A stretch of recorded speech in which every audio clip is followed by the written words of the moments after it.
জয় হিন্দ বন্ধুরা, আমি দীপঙ্কর মন্ডল। আপনারা দেখছেন নবান্ন নিমন্ত্রণ। আপনাদের সবাইকে স্বাগত। বন্ধুরা, একটু ভবানীপুরে গিয়েছিলাম। ভবানীপুরে মমতা ব্যানার্জি, বিদায়ী মুখ্যমন্ত্রী, কেয়ারটেকার মুখ্যমন্ত্রী, তিনি প্রতিদ্বন্দ্বিতা করছেন শুভেন্দু অধিকারীর বিরুদ্ধে।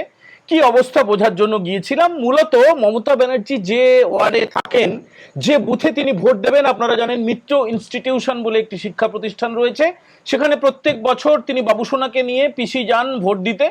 তো সেই বুথের কি অবস্থা সেটা জানার জন্য গিয়েছিলাম। এই কারণে একটু এপিসোডটা তৈরি করতে দেরি হয়ে গেল, আপনাদের সঙ্গে আলোচনা আমার একটুখানি রাত হয়ে গেল।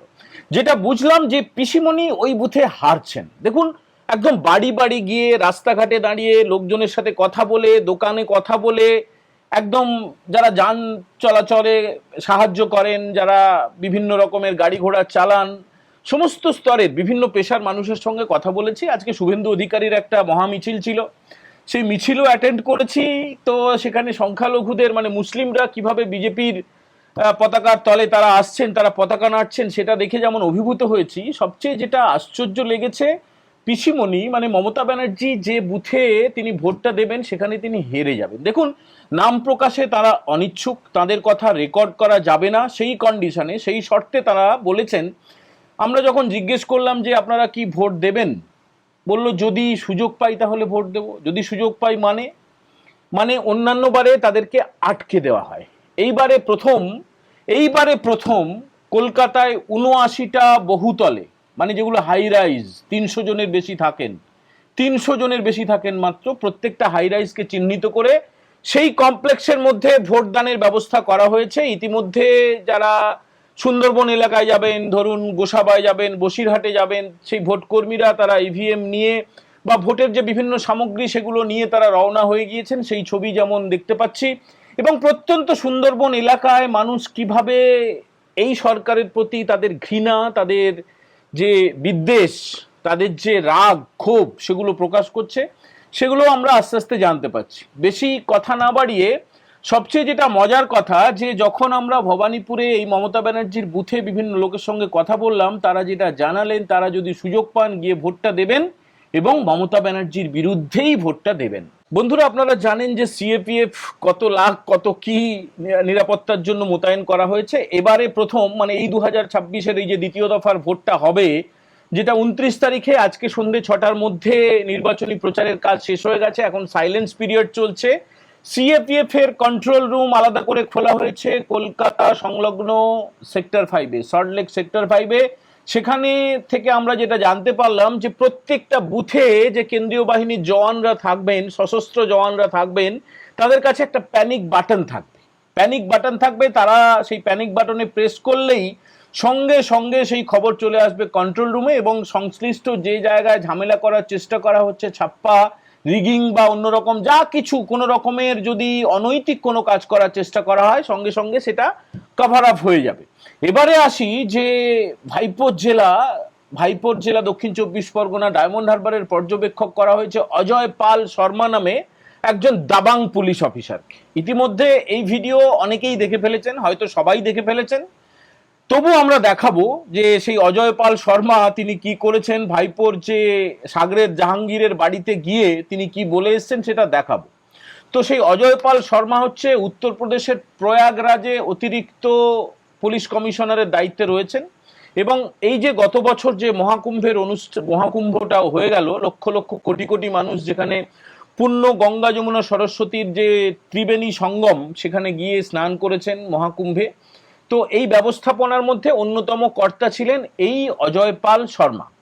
তো অজয় পাল শর্মা হচ্ছেন একজন এনকাউন্টার স্পেশালিস্ট, 300টারও বেশি এনকাউন্টার করেছে। এর বাড়ি হচ্ছে পাঞ্জাবের লুধিয়ানায়, 2011 সালের আইপিএস ব্যাচ। প্রথম জীবনে তার কেরিয়ার শুরু হয়েছিল ডেন্টিস্ট হিসেবে। ডেন্টিস্ট মানে কি, দাঁতের ডাক্তার। অত্যন্ত মেধাবী ছাত্র, একাধিক ভাষায় তিনি কথা বলতে পারেন, ভীষণভাবে মেধাবী। বলতে তার পারিবারিকভাবেই তার মধ্যে সেই জিনটা চলে এসছে। এর ভাই আইএএস অফিসার। তো 2011 সালের এই আইপিএস যখন উত্তরপ্রদেশে তিনি বিভিন্ন জায়গায় দায়িত্ব পেলেন, মানে প্রয়াগরাজে এসছেন গত বছর, তার আগে যেখানে যেখানে ছিলেন দায়িত্বে, সেখানে অপরাধীরা তার পোস্টিং হওয়ার কথা শুনলে সব পালিয়ে যেত। কেন পালিয়ে যেত জানেন? এই ব্যক্তি হচ্ছে দুষ্কৃতীদের, মাফিয়াদের জম, মানে এনকাউন্টার স্পেশালিস্ট। একে যোগী আদিত্যনাথ উত্তরপ্রদেশের মুখ্যমন্ত্রী, তিনি অত্যন্ত স্নেহ করেন, পছন্দ করেন, ভালোবাসেন। বিভিন্ন হাই প্রোফাইল মামলা, ধর্ষণ মামলা হতে পারে, বিভিন্ন রকমের গ্যাংস্টার, মাফিয়া, উত্তরপ্রদেশটা তো একটা জঘন্য অবস্থায় এক সময় ছিল। তো এই যে অজয় পাল শর্মা, সে একদম এনকাউন্টার করে দেয়। তো আজকে এই ডায়মন্ড হারবারে দায়িত্ব পাওয়ার পরে যখন বিভিন্ন অভিযোগ গেল যে শাসক দলের যে বিভিন্ন ফলতার যে প্রার্থী জাহাঙ্গীর খান, মানে ভাইপোর বিরাট অনুগত, বিরাট পেয়ারের লোক, সেই জাহাঙ্গীর খানের বিরুদ্ধে বিভিন্ন অভিযোগ যখন উঠছিল, চমকানো ধমকানো, এই যে ভয় দেখানো, তো তারপরে তিনি সেই জাহাঙ্গীর খানের বাড়িতে গিয়েছিলেন, একদম সেন্ট্রাল ফোর্স সঙ্গে ছিল। কি বলেছেন একটু দেখুন। तो फिर उसकी खबर फिर अच्छे से लेंगे हम। ये जहांगीर के घर वाले भी खड़े हैं, उसको बता देना कायदे से। ये बार बार जो खबरें आ रही हैं कि उसके लोग धमका रहे हैं, तो फिर अच्छे से खबर लेंगे, फिर बाद में रोना पछताना मत। तो फिर उसकी खबर फिर अच्छे से लेंगे हम। ये जहांगीर के घर वाले भी खड़े हैं, उसको बता देना कायदे से। ये बार बार जो खबरें आ रही हैं कि उसके लोग धमका रहे हैं, तो फिर अच्छे से खबर लेंगे, फिर बाद में रोना पछताना मत। মানে এটা না যতবার দেখছি তত মুগ্ধ হয়ে যাচ্ছে। বলছে যে কাঁদতে হবে, যদি না শুধরে যায় কাঁদতে হবে। মানে পরিষ্কার করে বলে দিয়ে গেলেন যে শুধরে না গেলে কি হবে, তখন এই বাড়ির লোকেরা কাঁদবে, তখন কিন্তু আমাকে আপনারা বলবেন না। বাড়ির লোকেদের সামনে গিয়ে বলে এসছে। এরপরে তৃণমূল কংগ্রেসের তরফে আবার প্রেস মিট। এ বাবা রে বাবা, প্রেস মিট! কলকাতায় তৃণমূলের সদর দপ্তরে প্রেস মিট করা হয়েছে এই অজয় পাল শর্মার বিরুদ্ধে। বলছে এর বিরুদ্ধে অভিযোগ আছে, এর বিরুদ্ধে দুর্নীতির অভিযোগ আছে, এর বিরুদ্ধে কোন মেয়ে নাকি কবে কি অভিযোগ করেছিল সেই সব কিছু একটা নিয়ে। কিন্তু একজন এনকাউন্টার স্পেশালিস্ট দায়িত্ব পাওয়ার পরে যে অবস্থাটা হয়েছে ক্যামাক স্ট্রিটে এবং যে অবস্থাটা হয়েছে কালীঘাটে, আপনারা ভাবতেও পারবেন। দেখুন, যা খবর পাচ্ছি, তৃণমূল নেতাদের বেশ কয়েকজনকে তো অ্যারেস্ট করা হয়ে গেছে, আগের এপিসোডে বলেছিলাম, আরো বেশ কয়েকজনকে তুলেছে। এই যে জাহাঙ্গীরের বাড়িতে আইপিএস ডক্টর অজয় পাল শর্মা যিনি গিয়েছিলেন, যিনি বলে এসছেন, চেতাবনী দিয়ে এসছেন, সাবধান বাণী দিয়ে এসছেন, সেই জাহাঙ্গীরের গাড়িতেও তল্লাশি হয়েছে ইতিমধ্যেই খবর পাওয়া যাচ্ছে।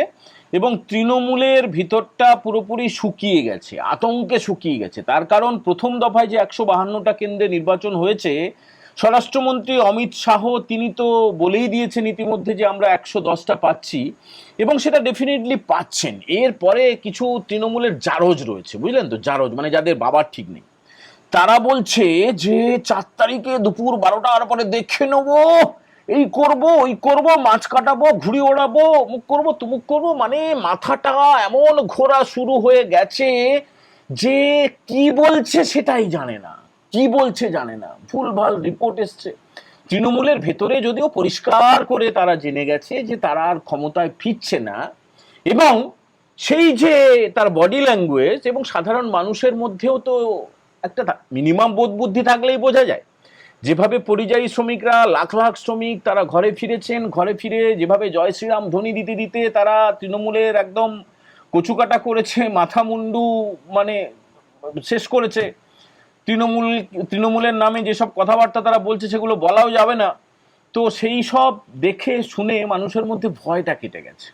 যদি 100টার বেশি আসন প্রথম দফাতেই পেয়ে যায়, আর বাকি 142টার মধ্যে আর 50টা পেতে হবে, এই তো এই সমীকরণটা বুঝে গেছেন এই 142টা কেন্দ্রের ভোটাররা, বুঝলেন তো। কলকাতাও দেখবেন অন্যান্য ভোটের তুলনায়, মানে কলকাতায় সাধারণত আপনারা জানেন যে 50, 55, 60% পর্যন্ত পোলিং হয়। এইবার দেখবেন পোলিংটাও বেড়ে যাবে, সমস্ত জায়গায় ভোটের পোলিংটা কিন্তু বেড়ে যাবে, প্রত্যেকটা জেলায় জেলায়, প্রত্যেকটা কেন্দ্রে কেন্দ্রে পোলিংটা বাড়বে।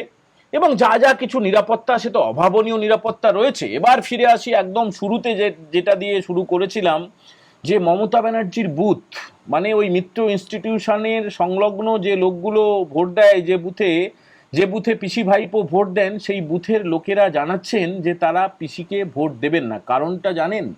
কারণটা হচ্ছে এই যে ব্যানার্জি পরিবার, তারা বস্তিতে থাকতো, বস্তিতে থাকা অপরাধ নয়, মোটেও অপরাধ নয়, কিন্তু ধমকে চমকে একদম ভয় দেখিয়ে ওই জায়গায় যতগুলো প্লট ছিল, 39টা প্লট দখল করে নিয়েছে, বিরাট বিরাট রাজবাড়ি বানিয়ে ফেলেছে। সেই রাগটা কাজ করছে এই ভবানীপুরের মমতার বুথের মানুষদের মধ্যে। বুঝতে পারলেন? পরিষ্কার হলো কেন পিসি তার নিজের বুথে হাঁটতে চলেছেন, সেটা আশা করি আপনাদের বোঝাতে পারলাম। এই এপিসোড যদি আপনাদের ভালো লাগে তাহলে অবশ্যই বন্ধুদের সঙ্গে শেয়ার করতে ভুলবেন না। একটু লাইক করে দেবেন, কমেন্ট করে জানাবেন যে আপনাদের কেমন লাগলো। যারা প্রথমবার দেখছেন নবান্ন নিমন্ত্রণ চ্যানেলটা অবশ্যই সাবস্ক্রাইব করে বেল বাটনে প্রেস করে দেবেন। আজকে রাতের মতো এই এপিসোড আমরা এখানেই শেষ করছি। জয় হিন্দ, বন্দে মাতারাম।